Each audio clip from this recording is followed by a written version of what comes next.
హరి ఓం. హరే కృష్ణ పార్థాస్. ఆశ్చర్యము 2వ అధ్యాయంలో శ్లోకాలు 11 నుండి 30 వరకు ఉన్న ఈ ఆత్మ విజ్ఞానంలో మనం అప్పుడే 29వ శ్లోకానికి వచ్చేసాము. ఒక కథతో మొదలు పెడదాము. యాజ్ఞవల్క్య మహర్షి మరియు జనక మహారాజు కథ. ఇది బృహదారణ్యక ఉపనిషత్తులో ఉంటుంది.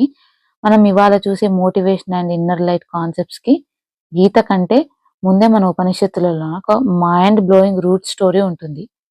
సో జనక మహారాజు ఒకసారి యాజ్ఞవల్క్య మహర్షిని అడుగుతాడు, స్వామి, ఒక మనిషికి అసలైన గైడెన్స్ లైట్ ఎక్కడి నుండి వస్తుంది? దానికి మహర్షి సమాధానం, సూర్యుడి వెలుతురు వల్ల రాజా అంటాడు. జనకుడు మళ్ళీ సూర్యుడు అస్తమిస్తే అప్పుడు చంద్రుడి వెలుతురు అంటాడు. చంద్రుడు కూడా లేకపోతే అగ్ని, ఫైర్ వెలుతురు అంటాడు. చివరికి అగ్ని కూడా ఆరిపోతే కారు చీకట్లో మనిషిని నడిపించే మోటివేషన్ ఏది స్వామి అని అడుగుతాడు. సో అప్పుడు యాజ్ఞవల్క్య మహర్షి ఇలా చెప్తాడు, ఆత్మై వాస్య జ్యోతిర్భవతి. అప్పుడు మనిషి తన లోపల ఉన్న ఆత్మ అనే స్వయం ప్రకాశంతోనే నడుస్తాడు, మాట్లాడుతాడు, బ్రతుకుతాడు. సో బయట ఉండే మోటివేషన్ వీడియోలు ఇవి టెంపరీగా కాసేపు వెలుతురిస్తాయి. ఎలా అంటే సూర్యుడు, చంద్రుడు, అగ్ని లాంటివి. కానీ అవి ఎప్పుడో ఒకప్పుడు ఆగిపోతాయి. నీ లోపల ఉన్న ఆత్మ అనే మెయిన్ కోర్ పవర్ హౌస్ ని యాక్సెస్ చేస్తే నీకు బయట వాళ్ళ మోటివేషన్ తో పనే లేదు అని. మనము 5-10,000 రూపాయల టికెట్లు కొనుక్కొని పెద్ద పెద్ద మోటివేషన్ సెమినార్స్ కి వెళ్ళి కూర్చుంటాం కదా, వాడు స్టేజ్ మీద ఎగిరి గంతేస్తూ you can do it, focus on yourself, believe in yourself అని చెప్తుంటే నోరెళ్ళబెడతాం. కానీ సీరియస్లీ పర్తాస్, వాడు గీతలోని 2వ అధ్యాయము 6వ అధ్యాయం కాన్సెప్ట్స్ కి కొద్దిగా ఇంగ్లీష్ గ్రాఫిక్స్ యాడ్ చేసి మనకే రీసేల్ చేస్తాడు. కృష్ణుడు అర్జునుడికి ఇచ్చిన మోటివేషన్ లో ఎలాంటి ఫేక్ పాజిటివిటీ లేదు. ఏడుస్తుంటే ఇట్స్ ఓకే నాన్న, పర్లేదు అని అఫర్మేషన్స్ ఇవ్వలేదు, సోషల్ అఫర్మేషన్స్. ఏంటి చేతకానితనము, లేచి నిలబడు అని స్లే చేసేశాడు.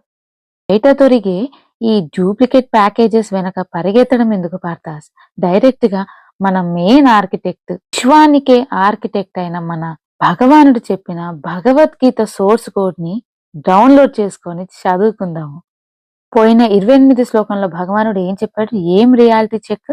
భరత, పుట్టక ముందు జీవులన్నీ అవ్యక్తం, చనిపోయాక మళ్ళీ అవి అవ్యక్తం, కేవలం మధ్యలో మాత్రమే వ్యక్తం అంటే కనిపిస్తాయి అని. భూతాని అంటే ప్రాణములన్నీ అవ్యక్తాదీని, అవ్యక్త నిధనాని, వ్యక్త మధ్యాని అని. ఆత్మతత్వం అనేది చాలా rare and high level concept. అందరి మెంటల్ ప్రాసెసర్ ర్యామ్ దాన్ని ఒకేసారి లోడ్ చేసుకోలేవు. పుట్టుక, చావు మధ్యలో ఉండే టెంపరీ లైఫ్. కానీ ఆ రూల్ ని రన్ చేయడానికి కావాల్సిన ఆత్మ అనే కాన్సెప్ట్ నార్మల్ యూజర్స్ కి అర్థం కానంత ఎడ్యుకేస్ కాంప్లెక్స్ లాజిక్ లాంటిది. సో కృష్ణుడు ఈ 29వ శ్లోకంలో ట్రైకాచ్ బ్లాగ్ పెట్టాడు. అర్జున, ఈ ఆత్మతత్వం విన్నప్పుడు మైండ్ బ్లో అవ్వడం, ఆశ్చర్యపోవడం చాలా కామన్. ఎందుకంటే ఇది మోస్ట్ అడ్వాన్స్డ్ కోడ్. విన్న ప్రతి ఒక్కరికి వెంటనే మనసులోకి ఎక్కదు. నో ఇమీడియట్ డిప్లాయ్మెంట్ అని చెప్పాడు. అర్జునుడి మైండ్ బఫరింగ్ అవుతూ ఉంటే ఈ 29వ శ్లోకంలో ఇట్స్ ఓకే పార్థ, ఆత్మ అనే సబ్జెక్ట్ వినడమే ఒక పెద్ద వండర్, ఆశ్చర్యము. అందుకే నేను ఈ ఆడియో మొదట్లో ఆశ్చర్యము అన్నాను. విన్నా కూడా అర్థం కాకపోవడము అబ్సల్యూట్ గా నార్మల్ అని ఊరటనిచ్చాడు. ఆశ్చర్యవత్ పశ్యతి కశ్చిదేనం, ఆశ్చర్యవద్వదతి తథైవ చాన్యః, ఆశ్చర్యవచ్చైనమన్యః శృణోతి, శ్రుత్వాప్యేనం వేద న చైవ కశ్చిత్. అబ్బా, కృష్ణ పరమాత్మ ఎంత గొప్పగా చెప్పాడో. అరే వా! రూపం లేని వస్తువు. ఈ ప్రపంచంలో మనం దేనినైనా చూడాలంటే దానికి ఒక రూపము, ఒక రంగు లేదా సైజు ఉండాలి. కానీ ఆత్మకు అవేమీ లేవు. రూపం లేని ఒక వస్తువు ఈ శరీరాన్ని మొత్తాన్ని నడిపిస్తుంది అనే సత్యము వినగానే మనం ఆశ్చర్యపోతాం కదా. ఆశ్చర్యవత్ పశ్యతి అంటే ఆశ్చర్యం అనే దానిగా మనం చూస్తాము. అండ్ గుణాలు లేవు ఈ వస్తువుకి. దీనికి ఆకలి, దాహము, సుఖం, దుఃఖం, పుట్టుక, చావు అని ఏ అట్రిబ్యూట్స్ లేవు కదా. లోకంలో దేనినైనా తెలుసుకోవాలంటే ఏం చెప్పాను, మనకి ఇంద్రియాలు ఉండాలి. సో ఏది ఇన్స్ట్రుమెంట్స్ ఆఫ్ పర్సెప్షన్, కన్ను, మైండ్ అండ్ అదే మన ఇంద్రియాలు అండ్ బుద్ధి. కానీ ఆత్మను మనస్సుతోను పట్టుకోలేము. ఎందుకంటే ఆ మనసు పని చేయడానికే శక్తినిచ్చేదే ఆత్మ. మరి తనను తాను ప్రకాశింప చేసుకునే ఈ సెల్ఫ్ లూమినస్ కోర్ ని ఎలా అర్థం చేసుకోవాలో తెలియక మన మైండ్ హ్యాంగ్ అయిపోతుంది కదా ఖచ్చితంగా. శ్లోకానికి అసలైన మూలము మనకు కఠోపనిషత్తులో ఉంటుంది. యమధర్మరాజు నచికేతుడికి ఆత్మ విద్యను బోధిస్తున్నప్పుడు సరిగ్గా ఇదే లాజిక్ చెప్తాడు. ఈ ఆత్మతత్వం గురించి వినే ఛాన్స్ కూడా చాలా మందికి దొరకదు. బహుభీర్యో నలభ్య. ఒకవేళ విన్నా కూడా మైండ్ లో ఉన్న ఈ పాత మోహాలు అటాచ్మెంట్స్ వల్ల అది ప్రాసెస్ అవ్వదు. దీనిని పర్ఫెక్ట్ గా ఎక్స్ప్లెయిన్ చేసే ఆర్కిటెక్ట్ వక్త దొరకడము ఎంత ఆశ్చర్యమో, ఆ చెప్పిన దాన్ని అర్థం చేసుకునే ఆ యూజర్ అంటే జ్ఞాత దొరకడము అంతకంటే పెద్ద ఆశ్చర్యము. ఇప్పుడు ఇది వినండి పార్థస్, కృష్ణ పరమాత్మ ఎంత గొప్పగా చెప్పాడో. ఎవరో ఒక మహాపురుషుడు మాత్రమే దీనిని అంటే ఆత్మను ఆశ్చర్యకరమైన దానిగా చూస్తాడు. మరి ఒక మహాత్ముడు దీని తత్వమును ఆశ్చర్యకరముగా వర్ణించును. వేరొక పురుషుడు దీనిని ఆశ్చర్యకరమైన దానిగా వినును. ఆ విన్నవారిలో కూడా కొందరు దీనిని గూర్చి ఏమియు ఎరుగరు. ఆశ్చర్యవత్ పశ్చతి అంటే ఆశ్చర్యమైన దానిగా చూచును. ఆశ్చర్యవత్ వదతి అంటే ఆశ్చర్యకరముగా చెప్పును, వర్ణించును. ఆశ్చర్యవత్ శృణోతి అంటే ఆశ్చర్యముగా వినును. చ మరియు కశ్చిత్ ఒక్కొక్కడు శృత్వా అపి విన్నప్పటికీ దీనిని నా ఏవ వేద అంటే తెలుసుకొనజాలడు. మనం థియేటర్లో హీరోలు చెప్పే డైలాగ్స్ కి ఎట్లా అంటే నేను ఎవ్వరికి అర్థం కాను అనే మాస్ డైలాగ్స్ కి మనము చొక్కాలు చింపుకుంటాం కదా. కానీ సీరియస్లీ పార్థస్, కృష్ణుడు ఈ చెప్పిన ఈ 29వ శ్లోకము విన్నాక నాకు అంతే లెవెల్లో ఆశ్చర్యం వేసింది. ఆ కోటికి ఒకడు కూడా అతన్ని ఆ ఆత్మను తెలుసుకోలేడంట. నాకు సినిమా స్క్రీన్ లో సాధారణంగా కనిపిస్తాడు కదా హీరో, కానీ క్లైమాక్స్ లో వాడు అండర్ కవర్ కాప్ పోలీస్ అని తెలిసినప్పుడు థియేటర్ మొత్తము ఆశ్చర్యపోతుంది కదా. సో మనం కూడా ఈ శరీరం అనే టెంపరీ కాస్ట్యూమ్ వేసుకున్న అల్టిమేట్ క్వాంటమ్ సోర్స్ కోడ్ అని తెలిసిన రోజు ఈ విశ్వం మొత్తం ఆశ్చర్యపోతుంది. దట్ ఈస్ ఆశ్చర్యవత్ పశ్యతి. We are the ultimate wonder running behind the lens. మనము ఎవ్వరికి అర్థం కానంత సూపర్ పవర్ఫుల్ కదా. ఆత్మ రేర్ ఫీచర్స్ ఏంటి? రేర్ వ్యూ, ఎవడో ఒకడు మాత్రమే వండర్ లాగా చూస్తాడు. రేర్ ఎక్స్ప్లెనేషన్, ఎవడో ఒకడు మాత్రమే దీని గురించి పర్ఫెక్ట్ గా ఎక్స్ప్లెయిన్ చేస్తాడు. ఆశ్చర్యవత్ శృణోతి, రేర్ లిజనర్, ఎవడో ఒకడు మాత్రమే దీన్ని అంత ఇంట్రెస్ట్ గా వినగలుగుతాడు. వేదన చైవ కశ్చిత్, జీరో అవుట్పుట్. ఇంతమంది విన్నా చదివినా చివరికి దీన్ని 100% పక్కాగా అర్థం చేసుకునేవాడు కోట్లలో ఒక్కడు కూడా ఉండటం లేదు. ఈ సోల్ కోడ్ అనేది ఎన్క్రిప్టెడ్ ఫైల్ లాగా అనుకోండి. We cannot open it with normal mind. We need some kind of pure knowledge. ఇప్పుడు మన సిస్టమ్ రన్ అవుతుంది అంటే ఆత్మ ఉందని మనకు అర్థమైపోయింది కదా లోపల. కానీ అది ఏ రూపంలో ఉందో, ఎక్కడ ఉందో, ఏ హ్యాకర్ కి ఇంద్రియాలకి చిక్కదు. It's total wonder. దేవుడు లేదా ఆత్మ మన కళ్ళ ముందే తిరుగుతున్న మన లోపలే ఉన్న దాన్ని గుర్తుపట్టడము ఎంత కష్టమో కదా. ఆయన ఎక్కడో ఆకాశంలో ఉండడు స్వామి, మన మధ్య ఉంటాడు, మన లోపలే ఉంటాడు. మన కళ్ళకు ఉన్న ఈ అజ్ఞానపు పొరలు మోహాల వల్ల ఆయన మనకు సాధారణమైన మనిషిలా కనిపిస్తాడు. ఆ సత్యాన్ని పట్టుకున్న రోజు మన మనస్సు మొత్తం షేక్ అయిపోతుంది. ఇప్పుడు ఏం అర్థమైంది పార్థస్? ఆ వండర్ మనమే. మనం అంటే ఆత్మ. బయటి ప్రపంచము ఒక అద్భుతం కోసము ఎక్కడెక్కడో వెతుకుతుంది, కానీ నిజానికి ఈ సృష్టిలో బిగ్గెస్ట్ వండర్ మన లోపల నిశ్శబ్దంగా రన్ అవుతున్న ఆత్మ చైతన్యమే. మనము ఆ 8th వండర్. ప్రపంచానికి మనం నార్మల్ యూజర్ లాగా, మనిషిలాగా కనిపిస్తాం, కానీ అండర్ కవర్ లో మనము ఎవరికి అర్థం కానంత super protected unhackable quantum source code. అంటే మన మనసులో ఉన్న ఇన్ఫీరియారిటీ కాంప్లెక్స్లు పోతాయి కదా పార్థాస్.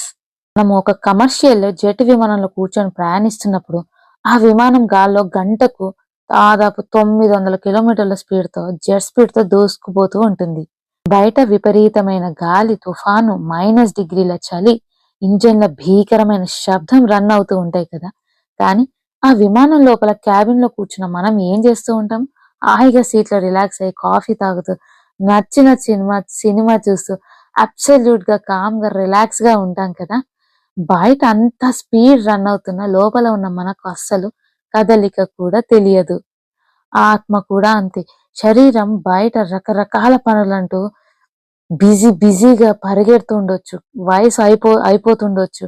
లైఫ్ లో ఎన్నో మార్పులు వస్తూ ఉండొచ్చు వ్యక్త మధ్యాన్ని. కానీ లోపల కూర్చున్న మనము అంటే ఆత్మ మాత్రము ఎప్పటికీ మారకుండా ఏ టెన్షను, అలసట, కోపము, చిరాకు ఏవి లేకుండా అబ్సల్యూట్ గా ప్రశాంతంగా కూర్చొని ఉంటుంది. That is the real wonder కదా.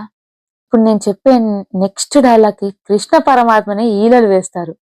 జాగ్రత్తగా వినండి పార్థాస్.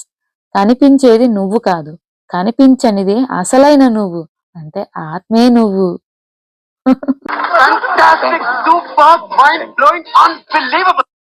అసలు ఆత్మ చూడటం ఎందుకు? ఆత్మను చూడగలిగిన వాడు ఈ జగత్తునందు అరుదుగా ఉండును. ఎందుకంటే మనం కళ్ళతో చూసేవన్నీ మెటీరియల్ ఆబ్జెక్ట్స్ అంటే లౌకిక వస్తువులు. కానీ ఆత్మ అనేది మన ఇంద్రియాలకు గోచరం కానిది, దొరకనిది, ఒక వింత. సో ఎవరైనా సాధన చేసి ఆ కనిపించని ఆత్మను దర్శిస్తే ఆ చూసేవాడిని ఏమంటారు? ద్రష్ట అంటారు. సో ఆ చూసే ప్రక్రియ ఏంటి? ఆ ప్రాసెస్ ఏంటి? దర్శనము. చూడబడే ఆ ఆత్మ ఏంటి? దృశ్యము. సో ఈ మూడు ఒక్కటే అయిపోతాయి.